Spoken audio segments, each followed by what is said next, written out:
Hello replicators, welcome back to replicating minds once again. तो आज हम स्टार्ट करने जा रहे हैं techniques and this is the lecture number 1।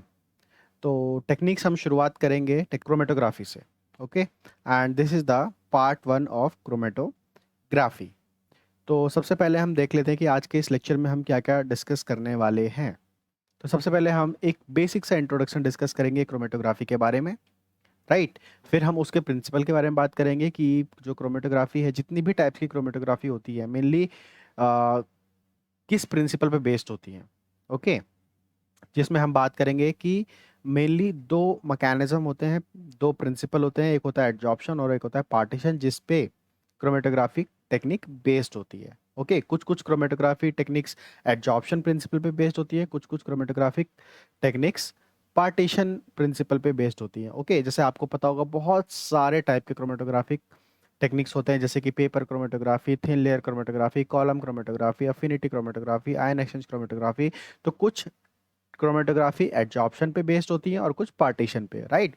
तो हम पहले एडजॉर्प्शन और पार्टीशन का मैकेनिज्म समझेंगे, प्रिंसिपल समझेंगे, फिर एक एक करके जब हम क्रोमेटोग्राफी डिस्कस करेंगे तब वहां पर आपको समझ में आएगा कि कौन सी क्रोमेटोग्राफी एडजॉर्प्शन पे बेस्ड है और कौन सी पार्टीशन पे बेस्ड है, right. Then after we will discuss the types of chromatography. आपको पता है डिफरेंट टाइप्स ऑफ क्रोमेटोग्राफी होते हैं। आज आपको ये भी समझ में आएगा कि किस क्रोमेटोग्राफी का मतलब क्यों होता है और उसको अगर हमने क्लासिफिकेशन किया है, किसी पर्टिकुलर क्लास में रखा है, तो क्यों रखा है। ओके, ये हम डिस्कस करेंगे क्लासिफिकेशन ऑफ क्रोमेटोग्राफी के अंदर। फिर हम बात करेंगे आज के इस लेक्चर में मेनली प्लेनर क्रोमेटोग्राफी के बारे में, जिसमें डिस्कस करेंगे पेपर क्रोमेटोग्राफी क्या होता है और थिन लेयर क्रोमेटोग्राफी क्या होता है, राइट। और लास्ट टॉपिक आज का हमारा होने वाला है कि कैसे हम प्लेनर क्रोमेटोग्राफी के केस में, जिसमें पेपर और थिन लेयर दोनों ही आते हैं, उसमें हम रिलेटिव फ्रंट की वैल्यू कैसे कैलकुलेट करते हैं।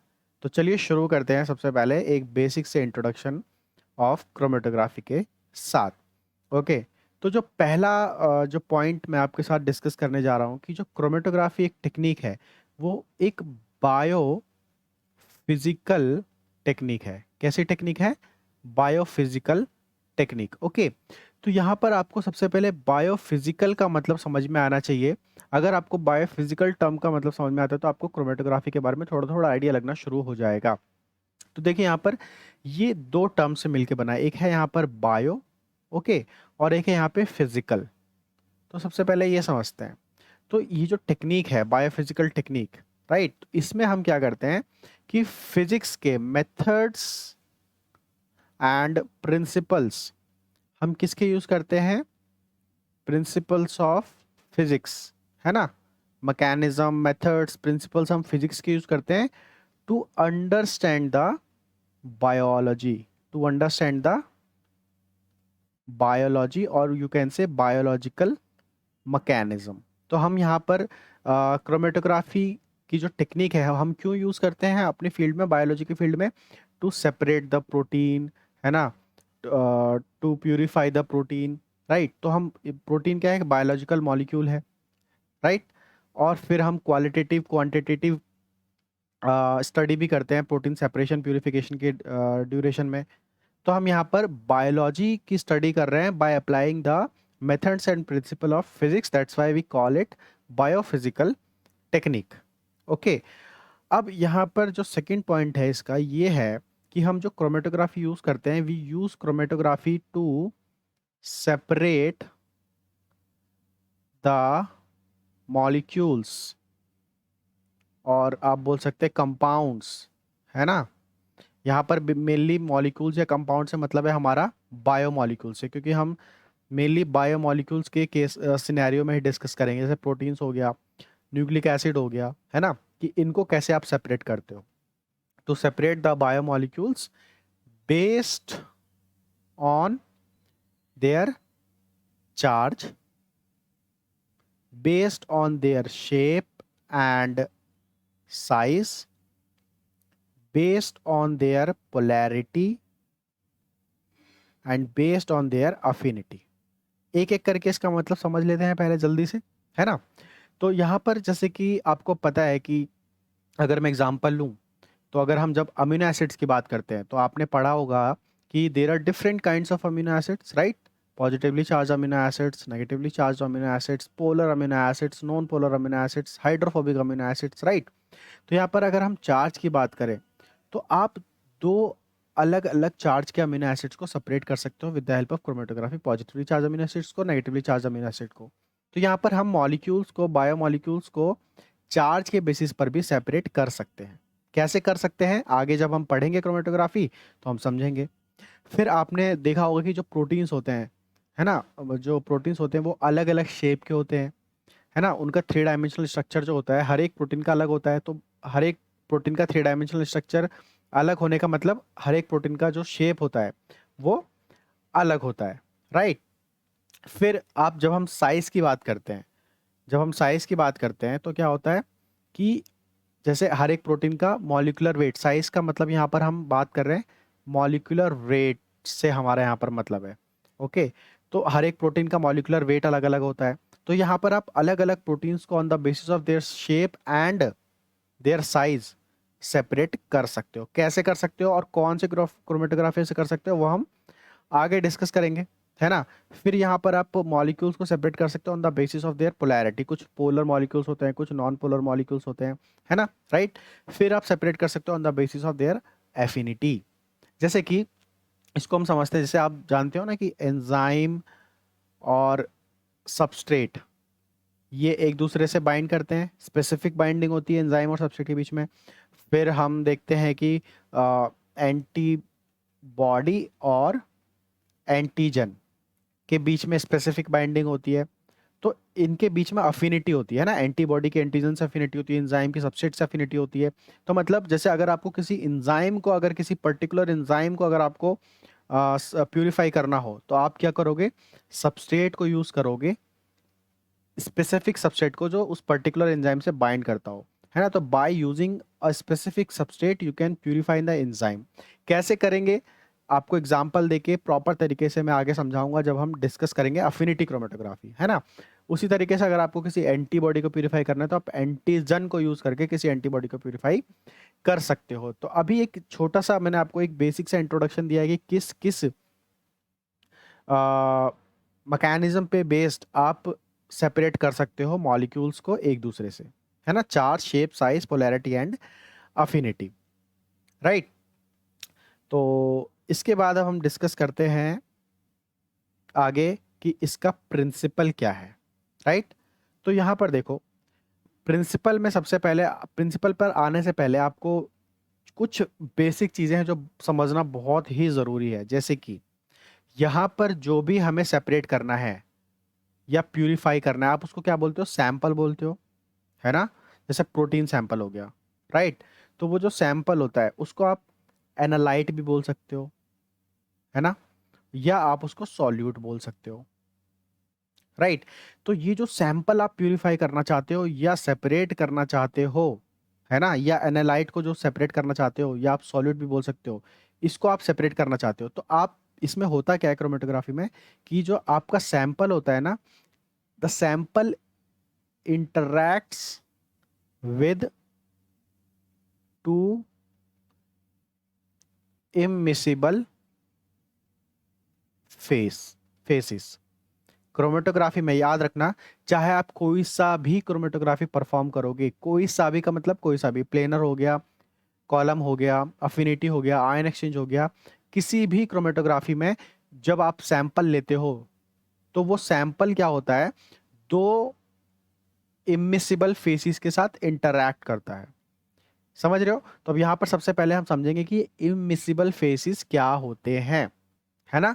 तो इमिसिबल का मतलब होता है that can not be mixed with each other, can not be mixed with each other, right, है ना। तो आप ऐसे दो फेसिस को लेंगे, ऐसे दो मीडियम को लेंगे जो एक दूसरे के साथ मिक्स ना होते हो, है ना।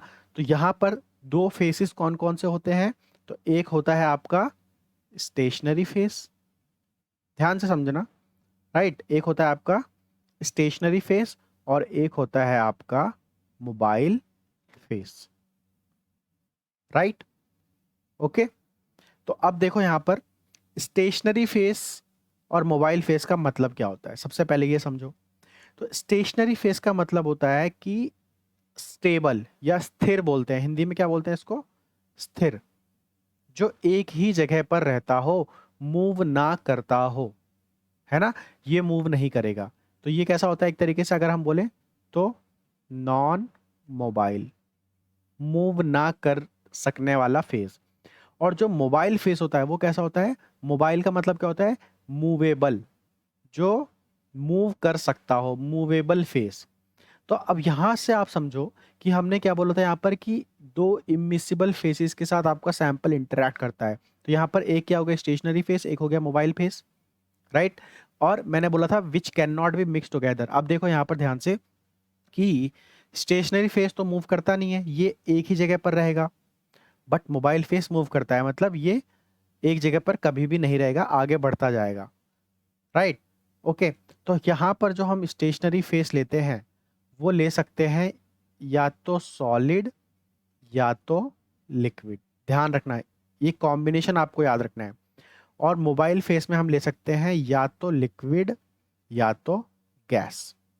समझ रहे हो इस चीज को, स्टेशनरी फेस आपका क्या क्या हो सकता है, या तो सॉलिड हो सकता है या तो लिक्विड हो सकता है, और मोबाइल फेस क्या हो सकता है आपका, या तो लिक्विड हो सकता है तो गैस। अब इसको जरा ध्यान से समझो आप, ठीक है।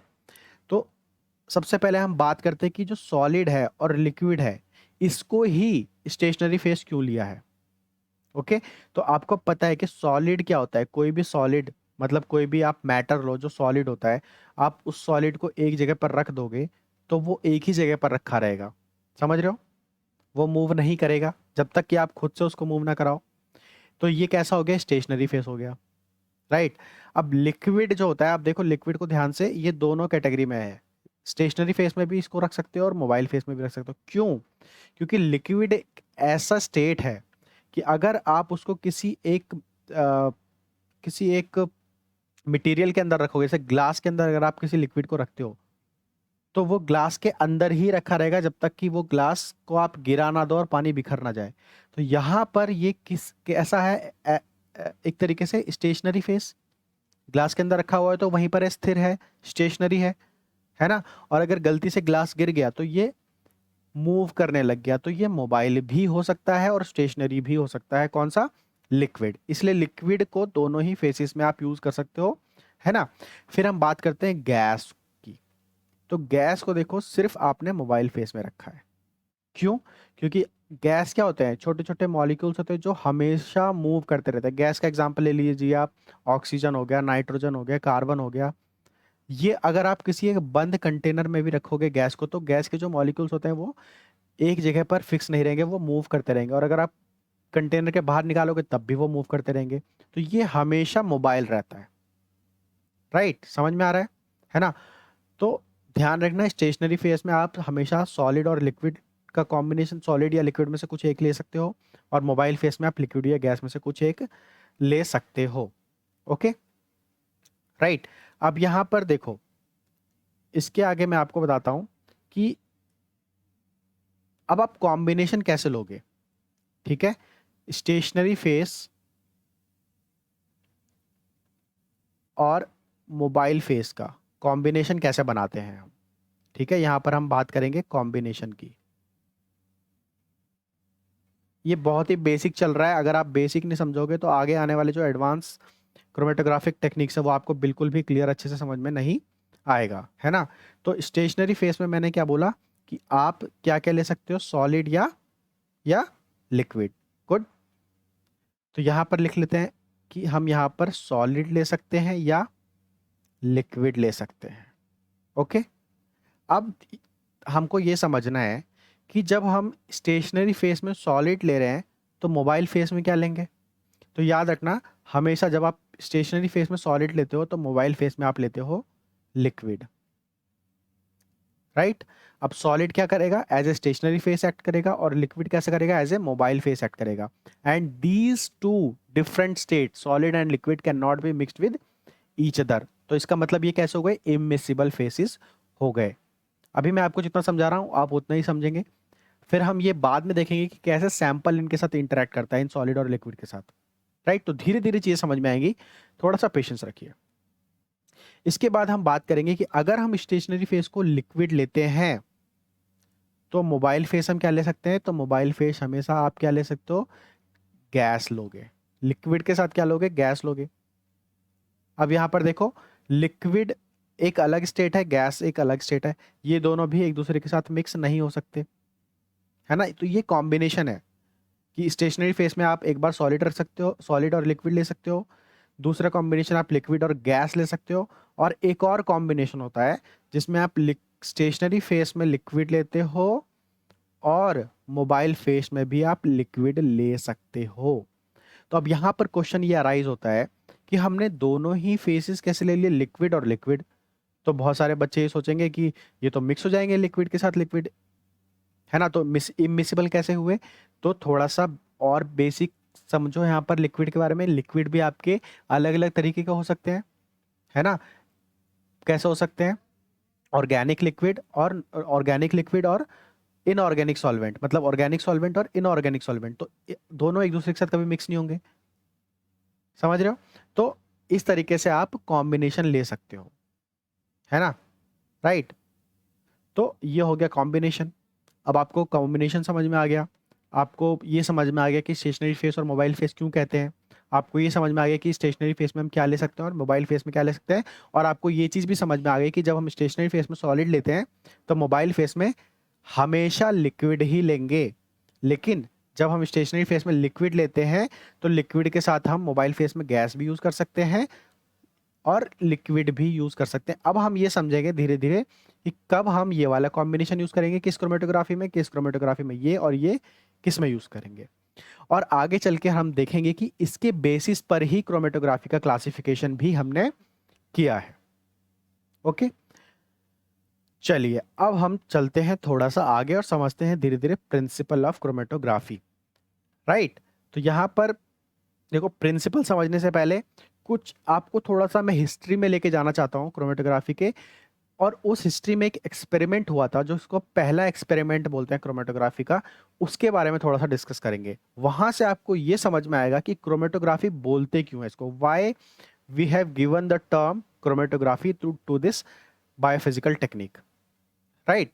तो सबसे पहले अगर हम बात करें कि जो पहला जो क्रोमेटोग्राफिक एक्सपेरिमेंट किया था, या बोल सकते हैं हु डेवलप्ड क्रोमेटोग्राफी, तो बहुत सारे लोगों को पता होगा किसने डेवलप किया था। तो एक रशियन बॉटनिस्ट थे। कौन थे, रशियन बॉटनिस्ट, जिनका नाम था मिखेल सेमेनोविक सेमेनोविक स्वेट।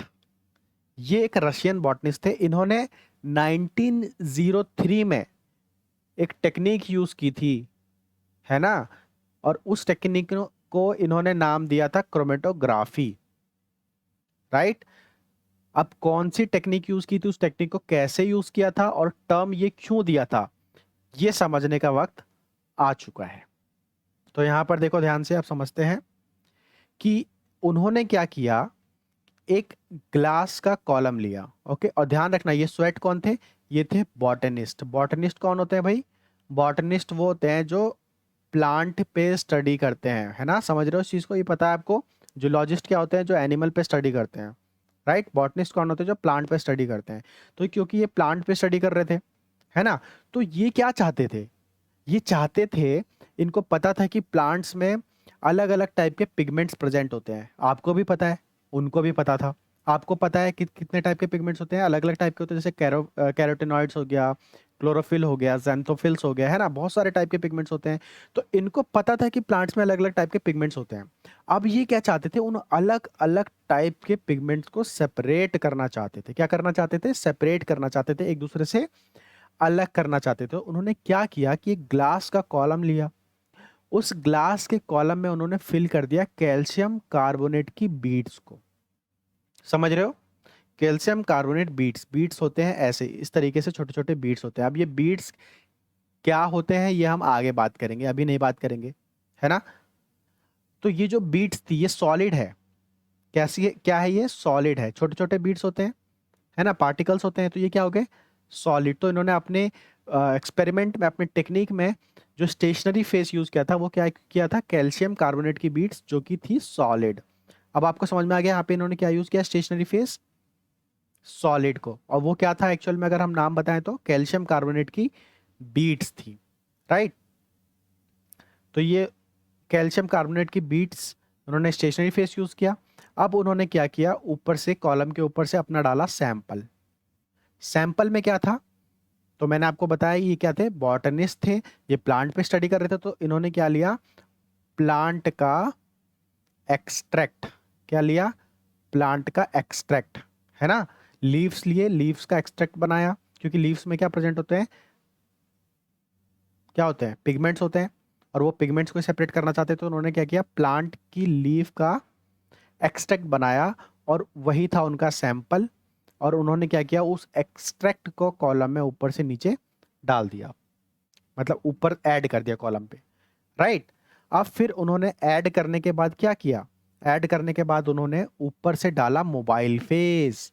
अब मोबाइल फेस यहां पर था उनका लिक्विड, क्या था, लिक्विड, ओके। और कॉलम में उन्होंने क्या फिल किया हुआ था, स्टेशनरी फेस जो कि थी कैल्शियम कार्बोनेट की बीट्स, राइट, ओके। फिर क्या हुआ कि इन्होंने अब ऊपर से मोबाइल फेस डालना शुरू किया, तो देखा कि ये जो सैंपल था ये धीरे धीरे इस मोबाइल फेस के साथ मूव करता है। मोबाइल फेस क्या करता है, मोबाइल होता है तो नीचे की तरफ मूव करेगा, है ना। मोबाइल फेस क्या करेगा, नीचे की तरफ मूव करेगा। तो जिन सैंपल में जो पिगमेंट्स प्रेजेंट थे उनकी जो अफिनिटी होती है वो मोबाइल फेस के साथ थी, ठीक है। तो किसी की ज्यादा एफिनिटी थी मोबाइल फेस के साथ, किसी की कम थी। तो जिसकी ज्यादा एफिनिटी होगी वो मोबाइल फेस के साथ जल्दी मूव करेगा। तो इस तरीके से उनके सैंपल में पिगमेंट्स मूव करने लग गए मोबाइल फेस के साथ, ठीक है। अब ये कैसे मूव कर रहे हैं ये सब प्रिंसिपल में आपको समझ में आएगा, बस अभी आप यहाँ पर एक्सपेरिमेंट समझो कि उन्होंने क्या किया था। तो उन्होंने जब मोबाइल फेस ऊपर से डाला तो पिगमेंट सेपरेट होने लग गए इस तरीके से, राइट। तो अब देखो यहाँ पर अलग अलग कलर के यहाँ पर आपको पिगमेंट दिखाई दे रहे होंगे, वैसे ही उनको भी दिखाई दिए, ओके। तो यहाँ पर जैसे ये एक पिगमेंट दिखाई दिया उनको डार्क ग्रीन कलर का, जैसे, ठीक है। तो उसको वो डार्क ग्रीन कलर का पिगमेंट कौन सा होता है, क्लोरोफिल। तो उससे उनको पता चला कि इस एक्सट्रैक्ट में क्लोरोफिल ए प्रेजेंट है। फिर यहाँ पर दिखाई दिया उनको येलोइश ग्रीन, तो उससे उनको पता चला कि यहाँ पर क्लोरोफिल भी प्रेजेंट है। फिर एक बैंड दिखाई दिया ऑरेंज कलर का, उससे उनको पता चला कि यहाँ पर कैरोटीनॉइड्स प्रेजेंट है।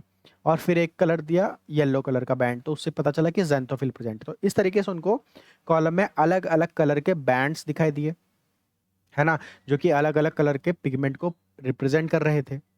तो यहाँ पर क्योंकि उनको अलग अलग कलर दिखाई दिए, है ना, क्या दिखाई दिए, कलर दिखाई दिए, ओके, राइट। और वो क्या कर रहे थे, एक स्टडी कर रहे थे, क्या कर रहे थे, एक स्टडी कर रहे थे, किसकी, पिगमेंट्स की स्टडी कर रहे थे।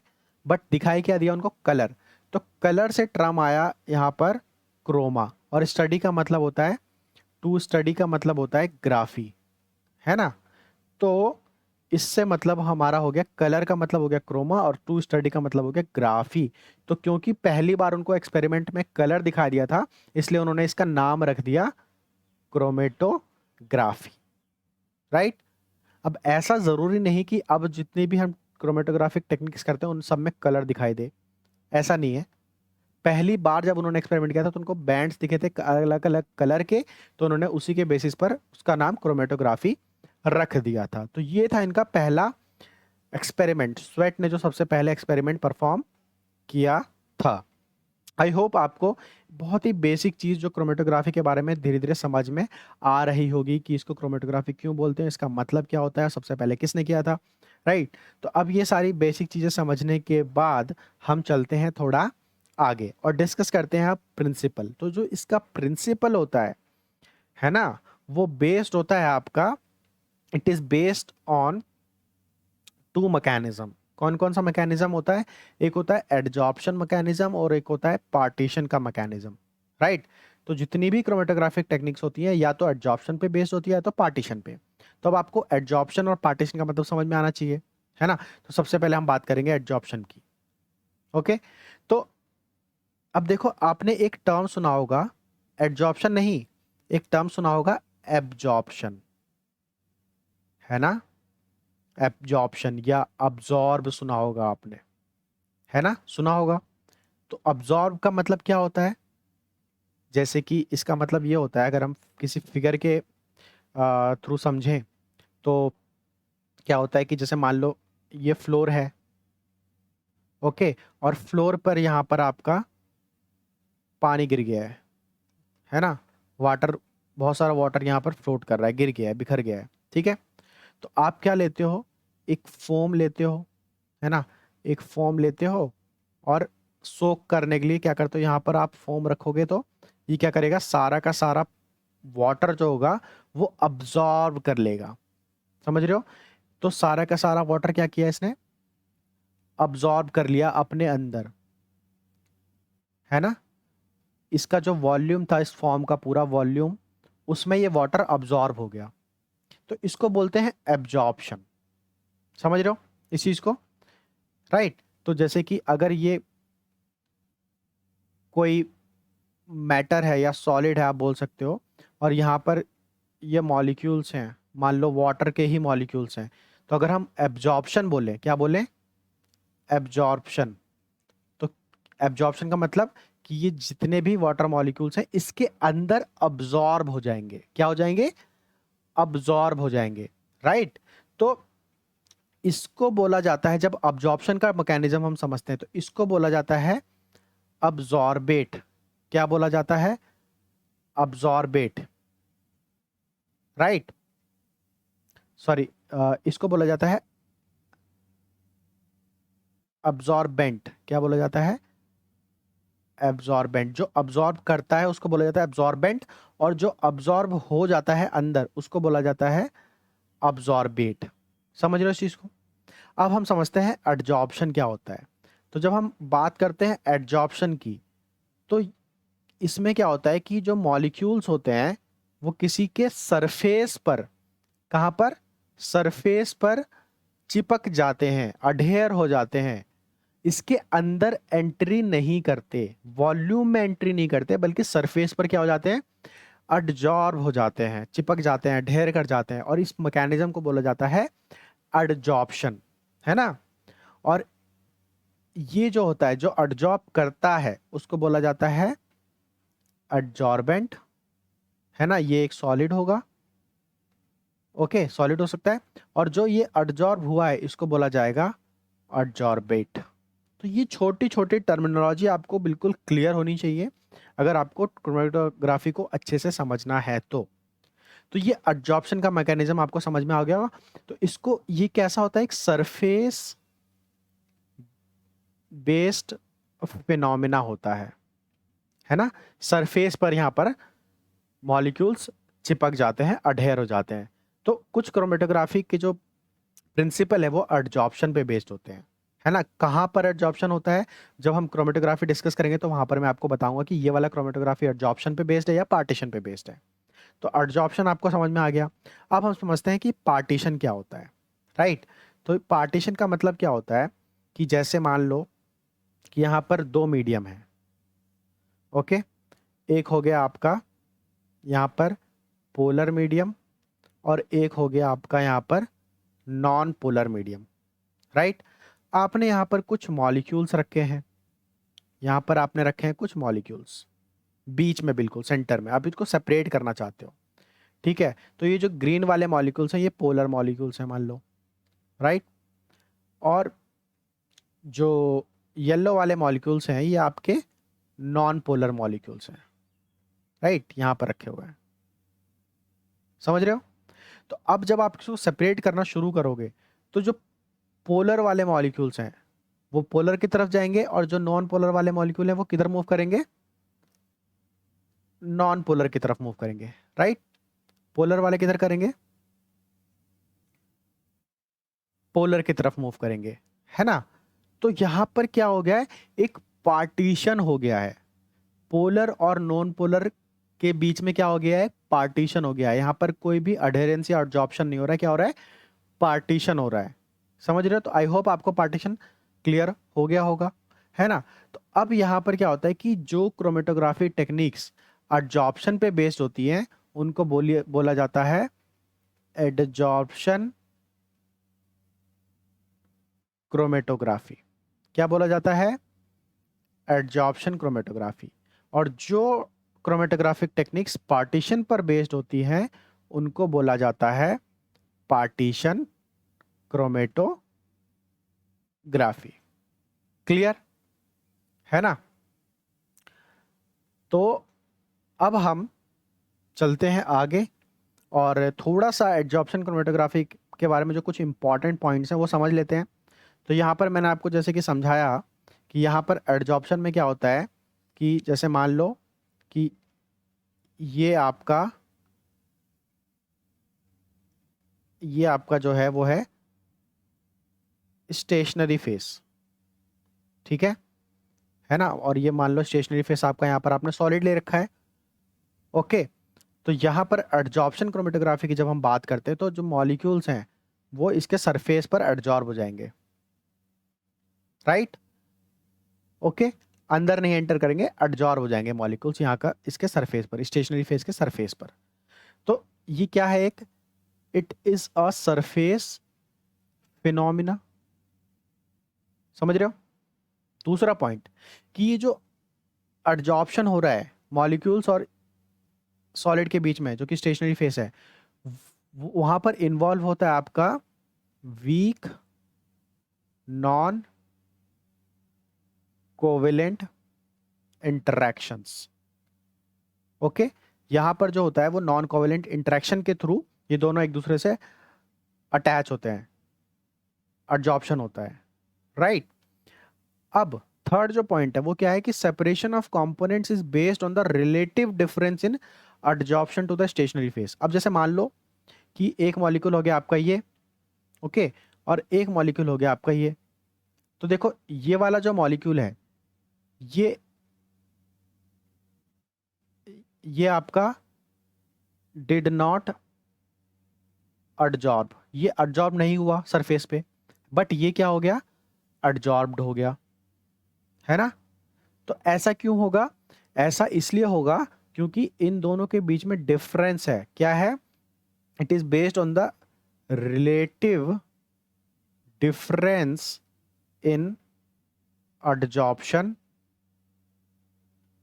To stationary phase. दोनों का जो अफिनिटी है स्टेशनरी फेस के साथ, एडजॉर्प्शन अफिनिटी है, वो अलग अलग है। जिसकी ज्यादा अफिनिटी होगी वो ज्यादा एडजॉर्ब करेगा, जिसकी कम अफिनिटी होगी वो कम एडजॉर्ब करेगा, राइट? तो अगर हम एक एग्जांपल लें तो मान लो कि जो आपका स्टेशनरी फेस है वो क्या है? वो है आपका पोलर। क्या है? पोलर है। ओके, और यहां पर सैंपल में आपके दो टाइप के मॉलिक्यूल्स हैं। एक है पोलर मॉलिक्यूल्स, ओके, ये कैसे है? Polar molecules.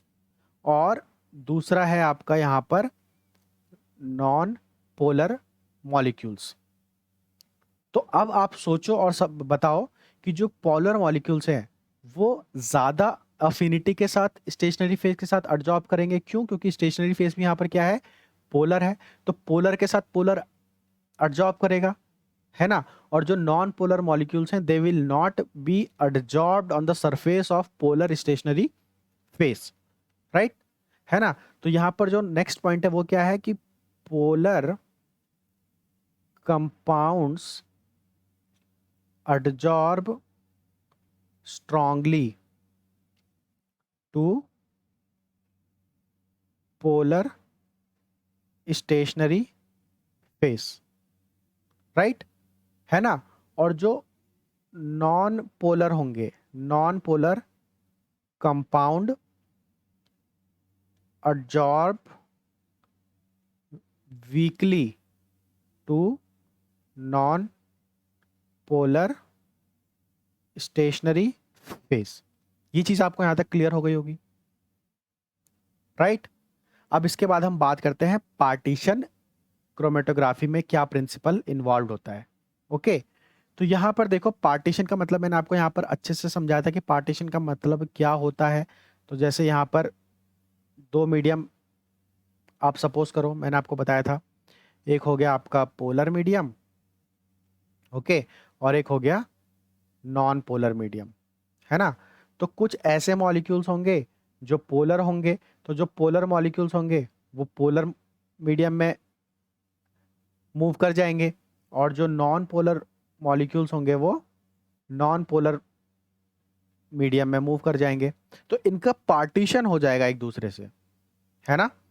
क्लियर कट यहां पर आपको पार्टीशन दिख रहा होगा, राइट। तो इसलिए इसको बोला जाता है पार्टीशन क्रोमेटोग्राफी। अब यहां पर इसके कुछ इंपॉर्टेंट पॉइंट्स है। तो पहला जो इंपॉर्टेंट पॉइंट्स है वो क्या है कि components get distributed between two phases, है ना, due to difference in their partition coefficient, है ना। पार्टीशन कोफिशिएंट को केडी से रिप्रेजेंट करते हैं। तो अलग अलग मॉलिक्यूल का अलग अलग पार्टीशन कोफिशिएंट होता है और उसी के बेसिस पर उनका सेपरेशन हो जाता है, राइट। तो यहां पर अगर हम केडी की बात करें, केडी क्या है, पार्टीशन कोफिशिएंट है, तो ये क्या रिप्रेजेंट करता है, it represents the ratio of concentration of solute between two faces, right. दो अलग अलग फेसिस में कितने कॉन्सेंट्रेशन पोलर में गए, कितने concentration of solute non polar में गए, उसको कौन रिप्रेजेंट करता है, केडी। केडी क्या है, पार्टीशन कोफिशिएंट, और इसको निकालने का फॉर्मूला होता है, तो वो क्या होता है, concentration of solute in stationary phase divided by concentration of solute in mobile phase, right. तो मान लो जो पोलर वाला है वो है स्टेशनरी फेस, ठीक है।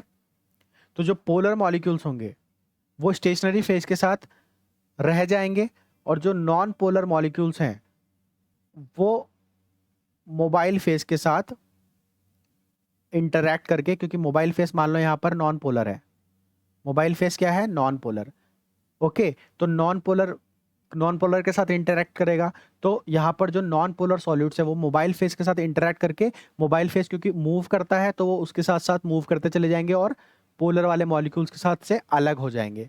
क्यों, क्योंकि पोलर वाला स्टेशनरी फेस के साथ रह जाएगा, ओके। तो कुछ concentration of solute stationary phase में रह जाएगा और कुछ कॉन्सेंट्रेशन ऑफ सॉल्यूट कहाँ मूव कर जाएगा, मोबाइल फेस के साथ। तो इसलिए केडी कैसे निकाल सकते हो, concentration of solute in stationary phase divided by concentration of solute in mobile phase, okay, है ना। तो यहां पर जो डिस्ट्रीब्यूशन हो रहा है सॉल्यूट्स का, distribution depends primarily on solubility difference of compound. तो जब पार्टीशन क्रोमेटोग्राफी की बात होती है तो यहां पर हम देखते हैं सॉल्युबिलिटी क्या है सॉल्यूट की। सॉल्यूट जो है आपका, जो मिक्सचर है आपका सैंपल का, उसमें कुछ मॉलिक्यूल्स की सॉल्युबिलिटी पोलर के साथ होगी, कुछ की नॉन पोलर के साथ होगी, राइट, ओके। तो सेपरेशन अगर हम बात करें, separation will be slow, separation slow होगा if solubility of solute is high with stationary phase. अगर स्टेशनरी फेस के साथ आपके सॉल्यूट की, जो आप सेपरेट करना चाहते हो, सॉल्युबिलिटी स्टेशनरी फेस के साथ हाई है, तो वो स्टेशनरी फेस के साथ ही रहने की कोशिश करेगा, उसी में सॉल्युबल हो जाएगा, और स्टेशनरी फेस तो मूव करता नहीं है। तो क्या होगा, सेपरेशन स्लो होगा। सेपरेशन फास्ट होगा अगर if the solubility of solute is high with mobile face. अगर मोबाइल फेस के साथ सॉल्यूट की सॉल्युबिलिटी ज्यादा होगी तो मोबाइल फेस क्या करता है, मूव करता है ना। तो जब मोबाइल फेस मूव करेगा और उसमें सॉल्युबिलिटी ज्यादा होगी आपके सॉल्यूट की, जो आप सेपरेट करना चाहते हो, तो सेपरेशन भी फास्ट होगा। तो ये होता है मैकेनिज्म पार्टीशन क्रोमेटोग्राफी में, ओके। तो आई होप आपको ये प्रिंसिपल समझ में आया होगा एडजॉर्प्शन क्रोमेटोग्राफी और पार्टीशन क्रोमेटोग्राफी का, राइट। चलिए आगे चलते हैं अब। तो यहाँ पर अगर हम बात करें कि एडजॉर्प्शन क्रोमेटोग्राफी जो होता है, पार्टीशन क्रोमेटोग्राफी जो होता है, इसमें आप एडजॉर्प्शन की अगर आप बात करें तो इसमें आप स्टेशनरी फेस क्या लेंगे और मोबाइल फेस क्या लेंगे, और अगर पार्टीशन क्रोमेटोग्राफी करेंगे तो इसमें आप स्टेशनरी फेस क्या लेंगे और मोबाइल फेस क्या लेंगे। तो ये समझते हैं। तो यहाँ पर हम देखते हैं स्टेशनरी फेस और मोबाइल फेस। तो जब हम एडजॉर्प्शन क्रोमेटोग्राफी करते हैं, एडजॉर्प्शन क्रोमेटोग्राफी अगर जब हम करते हैं तो वहां पर हम जो स्टेशनरी फेस लेते हैं वो हमेशा आप क्या लोगे, सॉलिड लोगे। क्योंकि एडजॉर्प्शन किससे होगा, हमेशा सॉलिड के साथ होता है ना। सरफेस किसका होता है, सॉलिड का होता है, उसी पर तो कोई मॉलिक्यूल चिपकेगा, अडेयर करेगा, है ना। तो जब एडजॉर्प्शन क्रोमेटोग्राफी की जब भी बात होगी तो याद रखना स्टेशनरी फेस आपका हमेशा क्या होगा, सॉलिड होगा। ओके। और मोबाइल फेस आप क्या ले सकते हैं, तो आपको पता है मोबाइल फेस में आप या तो लिक्विड ले सकते हैं या तो गैस ले सकते हैं। लिक्विड भी सॉलिड के सरफेस पर एब्जॉर्ब हो सकता है और गैस भी, राइट। जब आप पार्टीशन क्रोमेटोग्राफी की बात करते हैं तो याद रखना हमेशा आप स्टेशनरी फेस क्या लोगे, लिक्विड लोगे, और जो मोबाइल फेस लोगे आप लिक्विड या गैस कुछ भी ले सकते हो, राइट। तो आपको दोनों टाइप के क्रोमेटोग्राफी में पता होना चाहिए कि स्टेशनरी फेस और मोबाइल फेस का कॉम्बिनेशन क्या हो सकता है। एडजॉर्प्शन क्रोमेटोग्राफी में हमेशा स्टेशनरी फेस क्या होगा, सॉलिड। पार्टीशन क्रोमेटोग्राफी में हमेशा स्टेशनरी फेस क्या होगा, लिक्विड। बस आपको इतना याद रखना है, क्योंकि मोबाइल फेस आप लिक्विड या गैस कुछ भी ले सकते हो, डिपेंड करेगा आप कौन सी क्रोमेटोग्राफी कर रहे हो।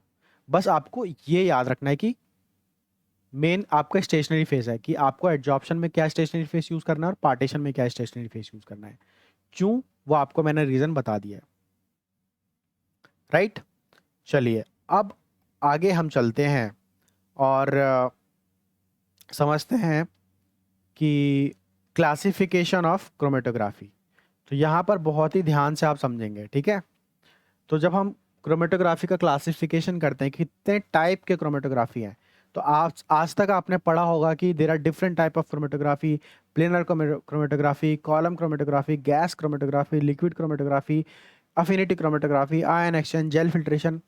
बट आज आपको ये चीज़ भी समझ में आएगी कि उसको गैस क्रोमेटोग्राफी क्यों बोलते हैं, है ना, उसको अफिनिटी क्यों बोलते हैं, उसको प्लेनर क्यों बोलते हैं, राइट।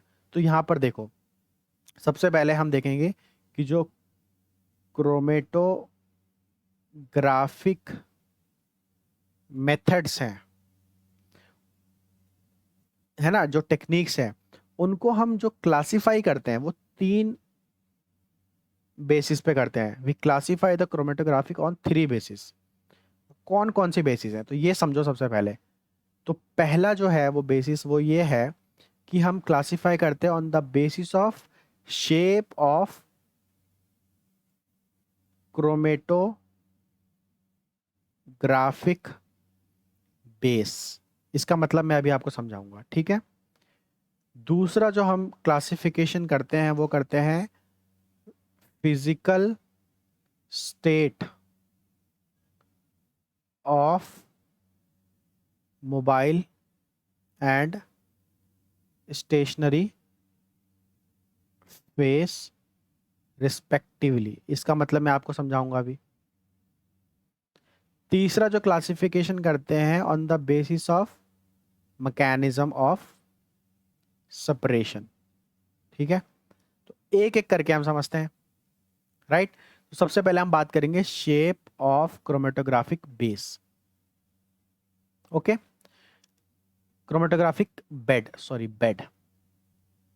तो यहां पर इसका मतलब ये है कि जो आप क्रोमेटोग्राफिक बेड ले रहे हो, मतलब जो सपोर्ट ले रहे हो, ओके, जिसके थ्रू आप क्रोमेटोग्राफिक करने वाले हो, उसका शेप क्या है।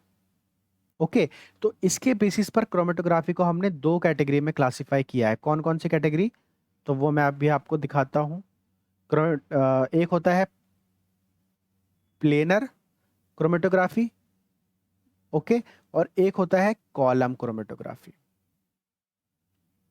अब देखो, यहाँ पर जो शेप है क्रोमेटोग्राफिक बेड का, मतलब जो क्रोमेटोग्राफिक अपैरेटस है या जो बेस है, उसका दोनों का शेप देखो अलग अलग।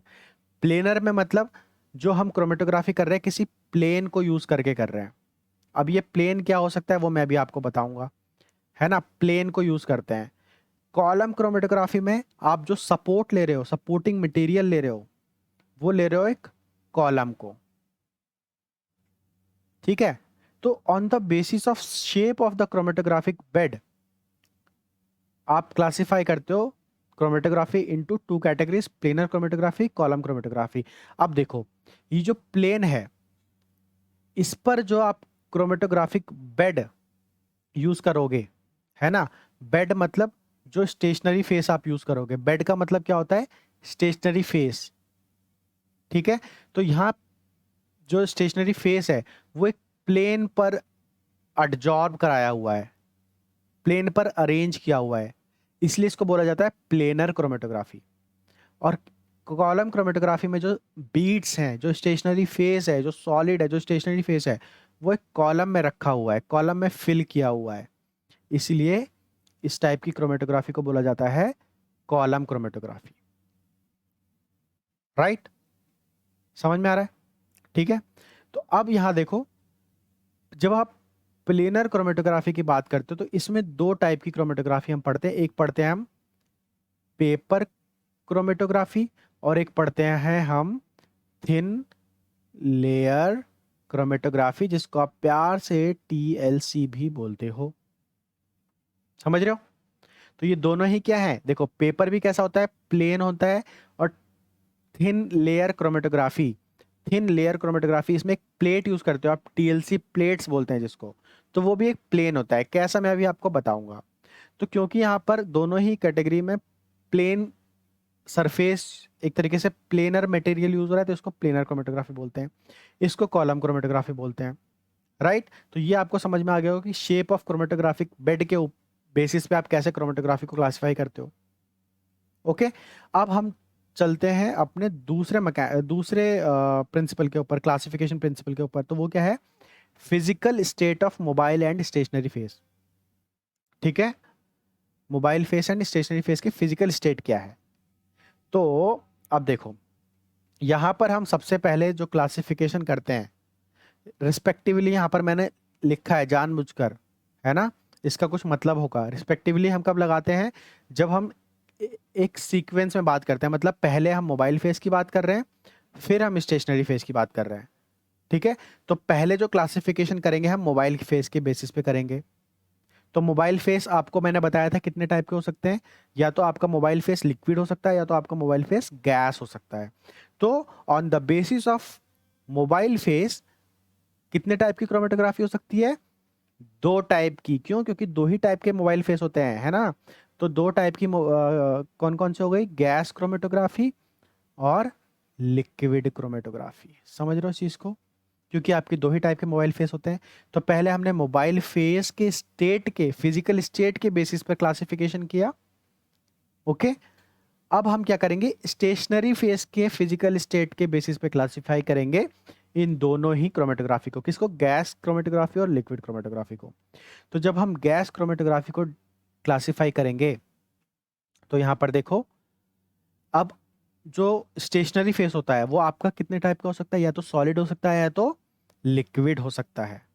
समझ रहे हो? अब इसमें गैस क्रोमेटोग्राफी में मोबाइल फेस हमेशा गैस होगा, तो यहां पर आप पहले गैस तो लिख दो दोनों में ही। मोबाइल फेस क्या है, गैस। अब सॉल स्टेशनरी फेस आपका क्या हो सकता है, या तो सॉलिड या तो लिक्विड। तो physical state of mobile and stationary phase के बेसिस पर यहां पर आपका ये दो टाइप के क्रोमेटोग्राफी हो गए, gas solid chromatography, gas liquid chromatography. समझ रहे हो? पहले हमने मोबाइल फेस के फिजिकल स्टेट के बेसिस पे क्लासिफाई कर दिया, तो गैस क्रोमेटोग्राफी और लिक्विड क्रोमेटोग्राफी मिल गया। फिर फर्दर हमने स्टेशनरी फेस को भी इंक्लूड किया, तो स्टेशनरी फेस हमारा दो टाइप का होता है, सॉलिड और लिक्विड। तो इसमें ही फर्दर दो कैटेगरी और आ गई, गैस सॉलिड क्रोमेटोग्राफी और गैस लिक्विड क्रोमेटोग्राफी। दोनों में ही गैस क्या होगा, mobile phase, but stationary phase अलग अलग हो जाएगा। अब हम करेंगे इसको क्लासिफिकेशन लिक्विड क्रोमेटोग्राफी को। तो इसमें भी जब आप देखोगे तो पहले हम मोबाइल फेस का नाम लिखते हैं हमेशा, लिक्विड लिक्विड लिख लेते हैं, ठीक है। अब यहाँ पर स्टेशनरी फेस क्या हो सकता है, या तो सॉलिड या तो लिक्विड, सॉरी यहाँ पर आपको, हाँ ठीक है, ओके। तो यहाँ पर देखो लिक्विड सॉलिड क्रोमेटोग्राफी और लिक्विड लिक्विड क्रोमेटोग्राफी। तो फिजिकल स्टेट ऑफ मोबाइल और स्टेशनरी फेज के बेसिस पर यहाँ पर आपकी 4 टाइप की क्रोमेटोग्राफी हो गई, gas solid chromatography, gas liquid chromatography, liquid solid chromatography and liquid liquid chromatography. तो आपको समझ में आ गया होगा कि किस तरीके से क्लासिफिकेशन करते हैं। अब ज़्यादातर जो हम पढ़ते हैं वो हम पढ़ते हैं, क्या पढ़ते हैं, ज़्यादातर जो हम पढ़ते हैं वो पढ़ते हैं गैस लिक्विड क्रोमेटोग्राफी। क्या पढ़ते हैं, गैस लिक्विड क्रोमेटोग्राफी, ठीक है। अब हम बात करते हैं कि मैकेनिज्म ऑफ सेपरेशन के बेसिस पर क्लासिफिकेशन कैसे करते हैं। तो इसके बेसिस पर हम क्रोमेटोग्राफी को फर्दर 3 कैटेगरीज में डिवाइड करते हैं। तो एक होता है एफिनिटी क्रोमेटोग्राफी, ठीक है, एक होता है आयन एक्सचेंज क्रोमेटोग्राफी, और तीसरा जो होता है वो होता है आपका जेल फिल्ट्रेशन क्रोमेटोग्राफी। तो यहाँ पर किसके बेसिस पे हो रहा है, मैकेनिज्म ऑफ सेपरेशन, सेपरेशन के बेसिस पर हमने क्लासिफाई किया है। तो एफिनिटी क्रोमेटोग्राफी में सेपरेशन का बेसिस क्या होता है, अफिनिटी, है ना, एंटीजन की एंटीबॉडी के साथ, एंजाइम के सब्सट्रेट के साथ। फिर दूसरा है आयन एक्सचेंज, पॉजिटिव नेगेटिव, मतलब अगर आपको पॉजिटिवली चार्ज्ड मॉलिक्यूल को सेपरेट करना है तो आप कॉलम में नेगेटिव चार्ज मॉलिक्यूल को रख दो, तो पॉजिटिव वाला नेगेटिव के साथ बाइंड हो जाएगा, है ना, वो मैं बताऊंगा अभी आगे कैसे। तो आयन एक्सचेंज बोलते हैं इसको। तीसरा जेल फिल्ट्रेशन, है ना, इसमें साइज और शेप के बेसिस पे होता है। तो मैकेनिज्म ऑफ सेपरेशन के बेसिस पर आपका क्रोमेटोग्राफी 3 बेसिस में क्लासिफाई हो गया, एफिनिटी क्रोमेटोग्राफी, आयन एक्सचेंज और जेल फिल्ट्रेशन। अब मजे की बात यह है कि ये जो तीनों ही क्रोमेटोग्राफी है, कौन कौन सी, affinity, ion exchange and gel filtration, ये आपकी कॉलम क्रोमेटोग्राफी के अंदर ही आती हैं। तो जो कॉलम क्रोमेटोग्राफी है ये आपका यहाँ पर भी आ गया और यहाँ पर भी आ गया। तो हम जो डिस्कस करेंगे मेनली कौन कौन सी करेंगे वो मैं आपको बता देता हूँ। एक तो हम प्लेनर क्रोमेटोग्राफी डिस्कस करेंगे जो ज़्यादातर पूछे जाते हैं एग्जाम में। फिर हम कॉलम क्रोमेटोग्राफी डिस्कस करेंगे जिसमें हम एफिनिटी, आयन एक्सचेंज और जेल फिल्ट्रेशन डिस्कस करेंगे। और हम डिस्कस करेंगे गैस लिक्विड क्रोमेटोग्राफी। तो ये सारी क्रोमेटोग्राफी हम क्रोमेटोग्राफी के इस लेक्चर में अलग अलग पार्ट्स में कवर करेंगे। तो आई होप आपको क्लासिफिकेशन अब अच्छे से समझ में आ गया होगा। चलिए, तो अब हम सबसे पहले बात कर लेते हैं पेपर क्रोमेटोग्राफी की, ओके, जो कि किसके अंदर आता है, प्लेनर क्रोमेटोग्राफी के अंदर, राइट। अब आपको समझ में आ गया होगा इसको पेपर क्रोमेटोग्राफी को प्लेनर क्रोमेटोग्राफी क्यों बोलते हैं, क्योंकि इसमें हम यूज करते हैं पेपर को।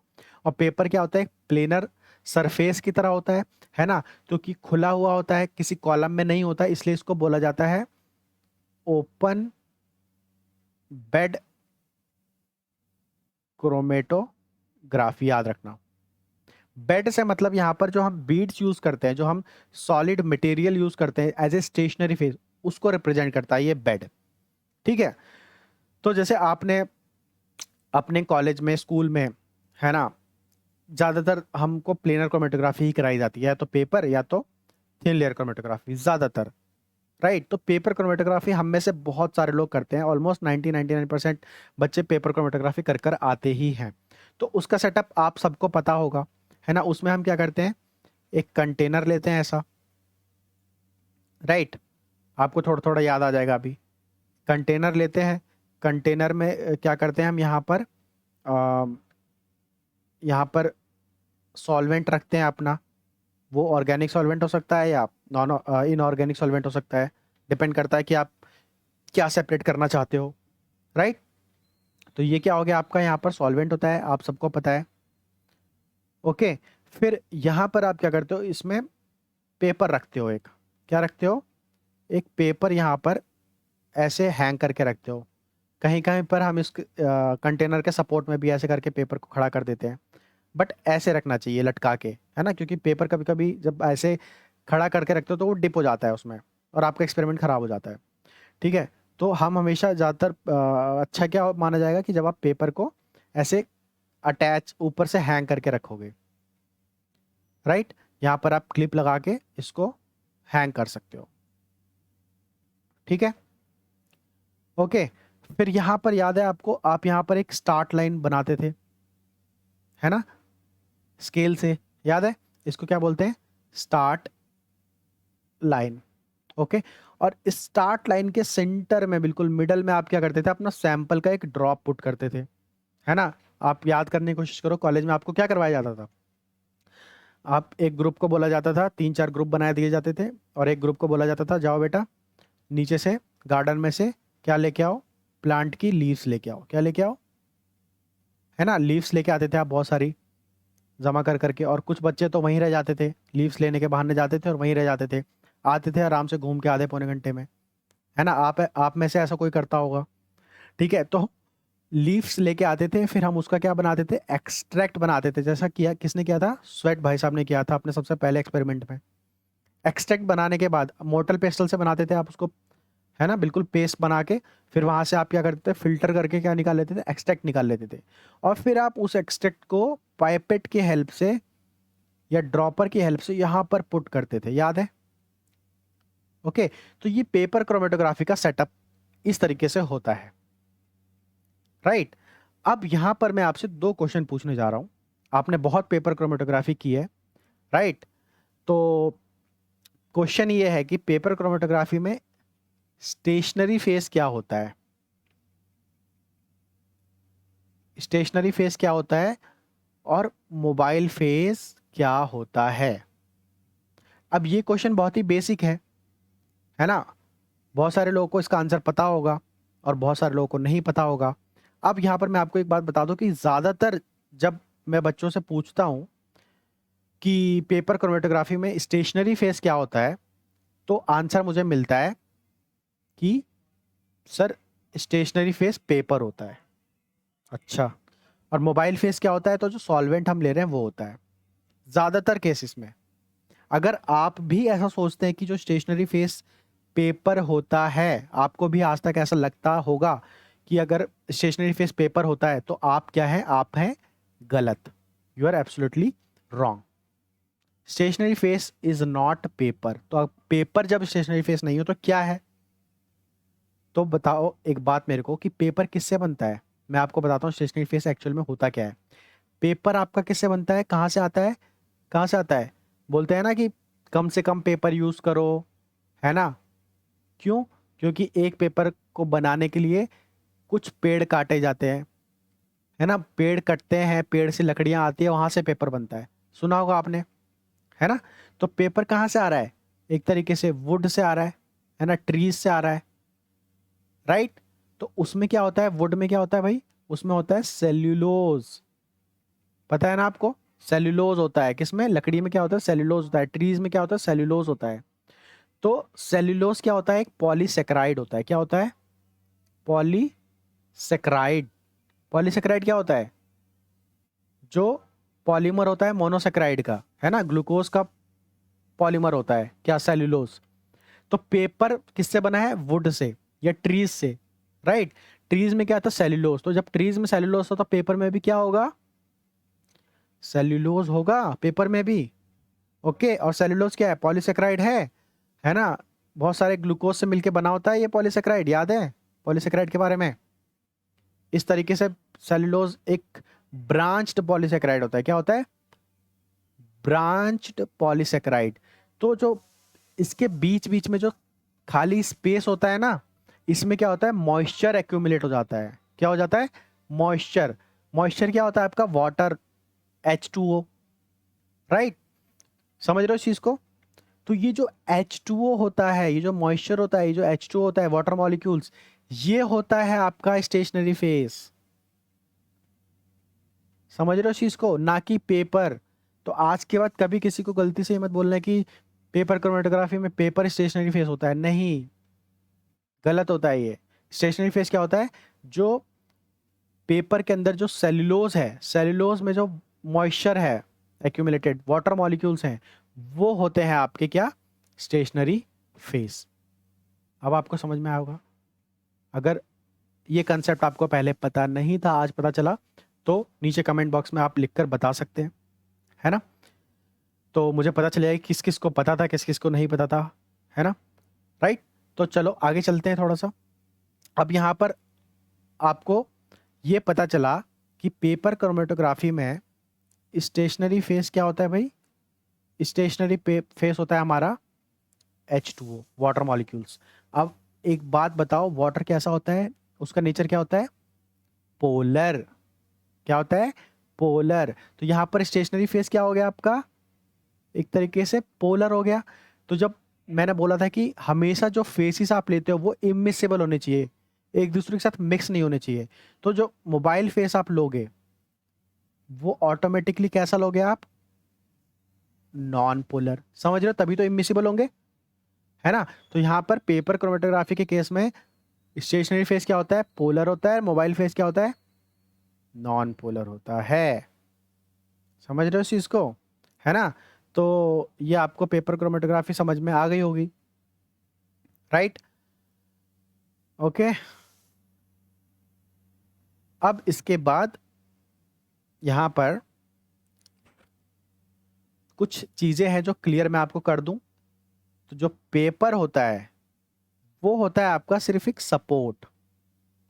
क्या होता है, support. Support for what, support for stationary phase. समझ रहे हो इस चीज को। उसके बाद स्टेशनरी फेस क्या होता है, बताया मैंने आपको, पोलर वाटर मॉलिक्यूल्स, है ना, वाटर मॉलिक्यूल्स। और मोबाइल फेस क्या होता है, तो नॉन पोलर ऑर्गेनिक सॉल्वेंट। समझ रहे हो, ये बात समझ में आई। एग्जाम्पल याद है, आप बनाते थे ब्यूटेनॉल को यूज़ करके, बेंजीन को यूज़ करके, टॉलुइन को यूज़ करके, क्लोरोफॉर्म को यूज़ करके, इन सब को यूज़ करके, इथेनॉल को यूज़ करके इसका कुछ रेशियो आप बनाते थे ना, 2:3:1, 1:2:3, ऐसा कुछ रेशियो कि ब्यूटेनॉल का रेशियो 1 होगा, बेंजीन का 2 होगा, टॉलुइन का 3, फिर इसमें कुछ थोड़ा बहुत वाटर भी डालते थे। तो ये कॉम्बिनेशन का आप क्या बनाते थे, सॉल्वेंट बनाते थे। और वो सॉल्वेंट क्या होता था आपका, मोबाइल फेस होता था। समझ रहे हो, है ना। तो अब यहां पर ये आपको समझ में आ गया कि स्टेशनरी फेस क्या होता है, मोबाइल फेस क्या होता है। अब हम यहां पर समझेंगे कि सेपरेशन कैसे होता है आपके सैंपल का। ठीक है, तो देखो ध्यान से इसको समझेंगे। ये आपका हो गया कंटेनर, ठीक है। और इस कंटेनर में यहां पर आपने क्या लिया, ये लिया आपने नॉन पोलर ऑर्गेनिक सॉल्वेंट। क्या लिया भाई, ये है आपका नॉन पोलर ऑर्गेनिक सॉल्वेंट, है ना। और ये क्या है आपका, ये है आपका mobile face. This is mobile phase, right. और आपने स्टेशनरी फेस में आप क्या यूज करने वाले हो, तो मेरे को बताओ यहां पर। आप स्टेशनरी फेस में यूज करने वाले हो क्या, वाटर मॉलिक्यूल्स, जो कि किसके ऊपर एडजॉर्ब्ड हैं, पेपर के ऊपर, है ना। तो ये हो गया आपका यहां पर पेपर, इस तरीके से ऐसे हैंग करके, ठीक है। ये क्या हो गया आपका पेपर, जो कि आपका सिर्फ एक सपोर्ट है, सॉलिड सपोर्ट है। क्या है, सॉलिड सपोर्ट, राइट। और इसके इस पेपर में जो वाटर मॉलिक्यूल्स हैं, क्या है, वाटर मॉलिक्यूल्स H2O, वो एडजॉर्ब्ड है। क्या है, एडजॉर्ब्ड ऑन पेपर। तो ये क्या है आपका स्टेशनरी फेस। समझ रहे हो, राइट। तो यहां पर मोबाइल फेस हो गया non polar organic solvent, stationary phase हो गया वाटर मॉलिक्यूल जो कि एडजॉर्ब्ड है सॉलिड सपोर्ट के ऊपर, पेपर के ऊपर। तो यहां पर एडजॉर्प्शन हो रहा है एक तरीके से, है ना। तो ये किस में आ जाता है, आपका सॉरी, यहाँ पर वाटर मॉलिक्यूल अब्जॉर्ब्ड है, ठीक है, लेकिन अब यहाँ पर जो सॉल्यूट है उसका क्या हो रहा है, उसका अब्जॉर्प्शन होगा या पार्टीशन होगा वो हम समझेंगे, ठीक है। तो अब यहाँ पर देखो, पेपर पे आपने क्या लगाई थी, स्टार्ट लाइन लगाई थी, यहाँ पर याद है, यहाँ पर आप क्या लगाते थे, एक स्टार्ट लाइन लगाते थे, और उस स्टार्ट लाइन पर आप प्लांट का एक्सट्रैक्ट यहाँ पर ड्रॉप बनाकर ऐसे डाल देते थे, समझ रहे हो, है ना। फिर आप देखते, आप क्या करते थे, उसको पेपर को इसमें डिप करके छोड़ देते थे कंटेनर में 15-20 मिनट के लिए, आधे घंटे के लिए। 15-20 मिनट के बाद जब आप वापस आते थे, देखते थे, तो आप पेपर को जब देखते हो तो पेपर यहां तक वेट हो जाता था, है ना, पेपर पूरा क्या हो जाता था, इस तरीके से वेट हो जाता था पूरा पेपर, याद है। अब वो पेपर वेट क्यों हुआ, उसका रीजन क्या है, उसका रीजन ये है दोस्तों, ये क्या हो चुका है, वेट हो चुका है पूरा पेपर। उसका रीजन ये है कि ये जो नॉन पोलर ऑर्गेनिक सॉल्वेंट है, क्या था, मोबाइल फेस था। मोबाइल फेस कैसा होता है, मूवेबल होता है, तो ये ऊपर की तरफ मूव कर रहा था, ऊपर की तरफ क्या करेगा, मूव करेगा। पेपर के ऊपर क्या कर रहा था, ये मूव कर रहा था, कौन, मोबाइल फेस। तो मोबाइल फेस सॉल्वेंट था, लिक्विड था, तो जब ये पेपर की तरफ धीरे धीरे ऊपर मूव करेगा तो धीरे पूरा का पूरा पेपर क्या हो जाएगा, वेट हो जाएगा, समझ रहे हो, क्या हो जाएगा, वेट हो जाएगा। तो सबसे ऊपर ये जो लाइन आ रही है ना, ये वाली जो लाइन है, ये किसकी होती है, ये होती है सॉल्वेंट फ्रंट, इसको क्या बोला जाता है, सॉल्वेंट फ्रंट, क्योंकि सबसे आगे क्या रन करता है, सॉल्वेंट रन करता है ना, राइट। और फिर यहां पर आपको छोटे छोटे डॉट्स दिखाई देते होंगे, यहां पर छोटे छोटे डॉट्स दिखाई देते हैं आपको, है ना। ये डॉट्स क्या होते हैं, ये होते हैं आपके सेपरेटेड कंपोनेंट्स, सेपरेटेड पिगमेंट्स, अगर आपने प्लांट से लिया है तो, राइट। तो अब ये कैसे सेपरेट हुए, तो अब सेपरेट कैसे होंगे कि जिस, जो सबसे आगे यहां पर आपको दिखाई दे रहा है, वो सबसे आगे क्यों रन हुआ, क्योंकि इसकी जो सॉल्युबिलिटी होगी, इस वाले की, इसकी जो सॉल्युबिलिटी होगी, solubility will be higher with mobile phase, mobile phase के साथ इसकी सॉल्युबिलिटी बहुत ज्यादा थी, इसीलिए ये मोबाइल फेस के साथ जल्दी जल्दी आगे मूव कर रहा था, मोबाइल फेस ऊपर की तरफ मूव कर रहा था, है ना, ये सॉल्वेंट फ्रंट देख रहे हो आप। तो क्योंकि इसकी एफिनिटी मोबाइल फेस के साथ बहुत ज्यादा थी, तो ये सबसे आगे मूव कर गया, समझ रहे हो। इस वाले की जो सॉल्युबिलिटी है वो मोबाइल फेस के साथ कम, स्टेशनरी फेस के साथ ज्यादा है, इसकी solubility, solubility is high with stationary phase, इसीलिए ये स्टेशनरी फेस के साथ ही रह गया, ये स्लो मूव कर रहा है, ये फास्ट मूव कर रहा है ये वाला, क्यों, क्योंकि मोबाइल फेस का इसकी सॉल्युबिलिटी ज्यादा है, और ये बहुत स्लो मूव कर रहा है, धीरे, क्यों, क्योंकि इसकी स्टेशनरी फेस के साथ सॉल्युबिलिटी ज्यादा है। इसकी जो सॉल्युबिलिटी है वो इन दोनों के बीच में लाई करती है, समझ रहे हो। तो यहां पर देखो, मोबाइल फेस के बीच में और सॉलिड स्टेशनरी फेस के बीच में क्या हो गया, एक तरीके से पार्टीशन हो गया, है ना, यहां पर देखो पार्टीशन हो गया। तो ये किसके अंदर आ जाता है, आपका पार्टीशन क्रोमेटोग्राफी के अंदर, राइट। तो इस तरीके से यहां पर सेपरेशन होता है पिगमेंट्स का या कंपाउंड्स का, जो भी आप पेपर क्रोमेटोग्राफी के थ्रू सेपरेट करना चाहते हो, राइट।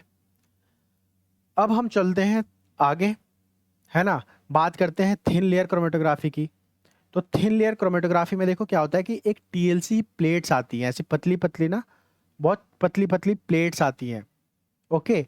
तो वो प्लेट्स होती हैं वो सपोर्ट होती हैं, सपोर्ट, वो प्लेट जो होती है वो प्लास्टिक की हो सकती है, या ग्लास की हो सकती है, या मेटल की हो सकती है ना।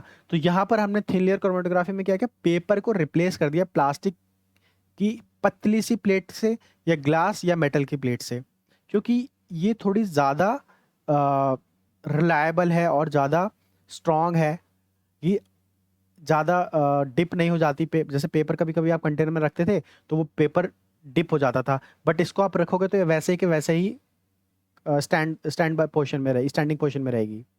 तो ये ज़्यादा अच्छा माना गया, है ना। तो इस जो पेपर क्रोमेटोग्राफी की थोड़ी बहुत लिमिटेशन थी वो यहाँ पर कम हो गई। तो यहाँ पर सपोर्ट का या क्या यूज़ करते हो आप, thin plate of plastic, glass और मेटल, राइट। फिर आप यहाँ पर स्टेशनरी फेस क्या यूज़ करते हो, तो स्टेशनरी फेस आप यूज़ करते हो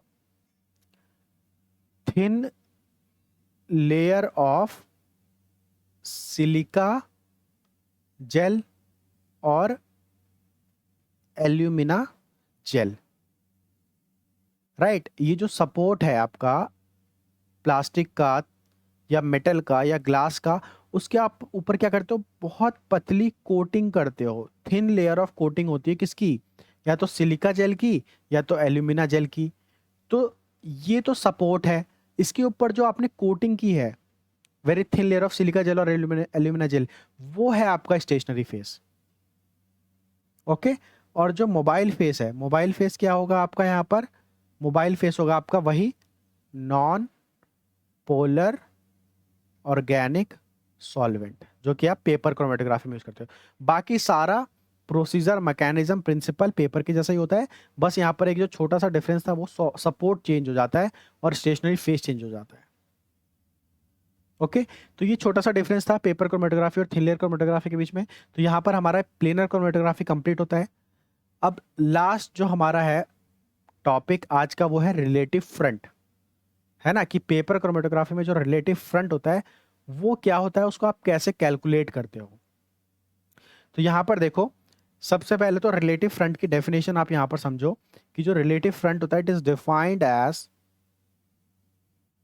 defined as the distance travelled by individual component divided by total distance traveled by solvent। ठीक है, राइट। जैसे मैंने आपको बताया था कि सबसे आगे क्या रन करता है, सॉल्वेंट रन करता है और उसके पीछे पीछे कंपोनेंट्स रन करते हैं, जो कि मैं अभी आपको यहाँ पर एक डायग्रामेटिक रिप्रेजेंटेशन एनिमेशन के थ्रू यहाँ पर समझाऊंगा। ठीक है, तो देखो ये पूरा सेटअप हो गया पेपर क्रोमेटोग्राफी का, राइट। पेपर क्रोमेटोग्राफी का ये पूरा सेटअप हो गया आपका। ओके। इसके बाद अब हम यहाँ पर क्या करेंगे, तो बहुत ही ध्यान से समझेंगे कि ये जो सॉल्वेंट है, ये जो सॉल्वेंट है और ये ओरिजिन है। ओरिजिन का मतलब जो आपने स्टार्ट लाइन लगाई, यहाँ पर आप ड्रॉप लगाओगे, ठीक है। सॉल्वेंट ये हो गया, ओरिजिन ये हो गया। आप यहाँ पर एक ड्रॉप पुट करते हो अपने सैंपल का, है ना।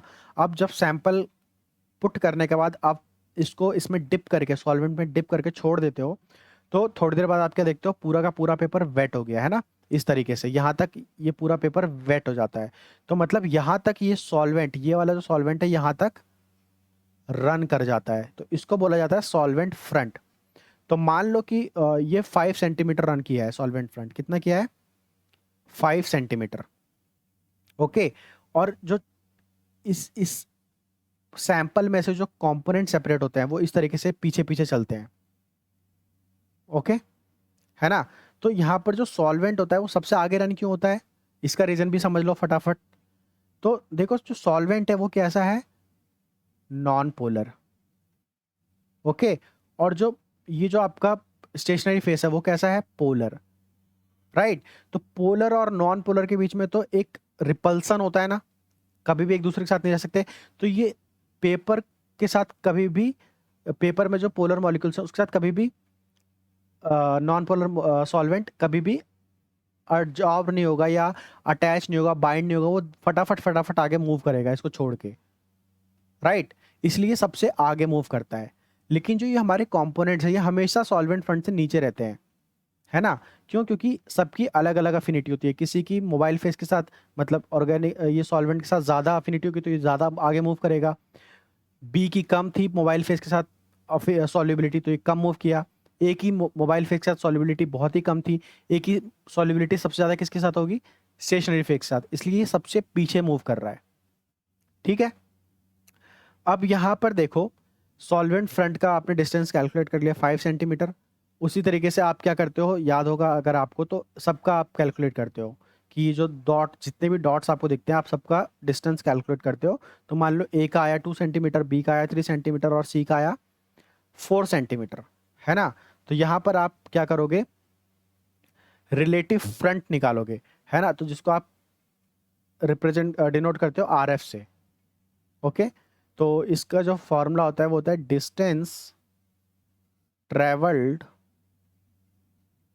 Bye component divided by distance travelled bye solvent. Okay, तो आप एक एक कंपोनेंट का, एक एक सॉल्यूट का आप आरएफ वैल्यू निकाल सकते हो, राइट? तो यहां पर देखो, अगर आपको ए का आरएफ वैल्यू निकालना हो तो कैसे निकालोगे? ए ने कितना डिस्टेंस ट्रेवल किया है? 2 सेंटीमीटर, डिवाइडेड बाय सॉल्वेंट ने कितना किया है? 5 सेंटीमीटर। तो सेंटीमीटर सेंटीमीटर कट जाएगा, तो इसका आंसर आएगा आपका 0.4। आर एफ वैल्यू कितनी आई? 0.4। अगर आप बी का निकालोगे आर एफ वैल्यू तो 3 डिवाइडेड बाय 5, तो इसकी वैल्यू आएगी 0.6। ओके, और अगर सी की आर एफ वैल्यू निकालोगे तो वो आएगी 4/5, तो इसकी आएगी 0.8। Okay, right? अब यहाँ पर बहुत इंपॉर्टेंट पॉइंट है, वो आपको समझना बहुत ज़्यादा ज़रूरी है कि आप आर एफ वैल्यू को देखकर ही बता सकते हो कि कौन सा कंपोनेंट ज़्यादा पोलर होगा, कौन सा कम पोलर होगा। ओके, तो यहाँ पर जो आर एफ वैल्यू है, अगर ज़्यादा आर एफ वैल्यू आ रही है तो इसका मतलब कि वो ज़्यादा नॉन पोलर है। अगर ज़्यादा आर एफ वैल्यू मतलब ज़्यादा मोबाइल फेस के साथ उसकी सॉलिबिलिटी है, ज़्यादा आगे मूव कर रहा है ना? तो ये जो होगा वो हाईली नॉन पोलर होगा। कौन सा? सी वाला। और जो ए वाला है ये कैसा होगा? Highly polar. क्यों? क्योंकि इसकी स्टेशनरी फेस के साथ सॉलिबिलिटी ज़्यादा है, इसलिए ये बहुत स्लो मूव कर रहा है, स्लो माइग्रेट कर रहा है। समझ रहे हो? ओके, अब यहां पर देखो, जो आर एफ वैल्यू होती है it always lie between 0 and 1। इसकी वैल्यू हमेशा 0 और 1 के बीच में आनी चाहिए। अगर आपकी आर एफ वैल्यू की भी वैल्यू 0 से कम मतलब नेगेटिव में आ रही है, या 1 से ज़्यादा आ रही है मतलब 1.2 1.3, तो गलत है। इसका मतलब आपने कहीं ना कहीं कैलकुलेशन में गलती की है। अब यहाँ पर समझो कि आर एफ वैल्यू जो होती है वो हमेशा 0 और 1 के बीच में ही क्यों आती है? ध्यान से समझो। देखो, स्टार्ट कहाँ से हुआ है? ओरिजिन से, यहाँ से स्टार्ट हुआ है। ओके, तो ओरिजिन का आप निकालो कि सेंटीमीटर कितना होगा, तो 0 सेंटीमीटर होगा। तो 0 सेंटीमीटर डिवाइडेड बाय सॉल्वेंट का निकालो, 0 by distance travelled bye solvent, तो 5 सेंटीमीटर। तो कितना आएगा आंसर? 0। तो मिनिमम वैल्यू क्या आ सकती है? 0 आ सकती है कि ट्रेवल ही नहीं किया। ओके, अब अब आप सॉल्वेंट का निकालो यहाँ पर कि डिस्ट आर एफ वैल्यू सॉल्वेंट की निकालोगे तो क्या आएगी? देखो, इसकी आपने निकाली 0 मतलब डिस्टेंस ट्रेवल्ड बाय, अगर कोई डिस्टेंस ट्रेवल नहीं किया, ओरिजिन पे रह गया, तो डिस्टेंस ट्रेवल्ड बाय कंपोनेंट कितना? 0। और सॉल्वेंट ने भी नहीं किया, सॉरी सॉल्वेंट ने 5 किया, तो 0/5, तो कितनी आई? 0 centimetre, sorry 0 I R F value. Okay, तो मिनिमम वैल्यू क्या है? 0।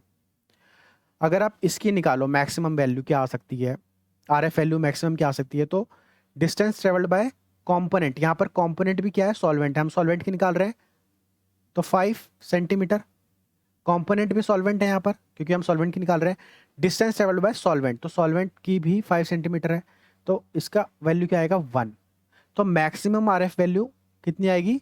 1, और मिनिमम कितनी आएगी? 0। इसलिए हमेशा 0 और 1 के बीच में ही आपकी आर एफ वैल्यू आएगी। ये बात आपको पता होनी चाहिए।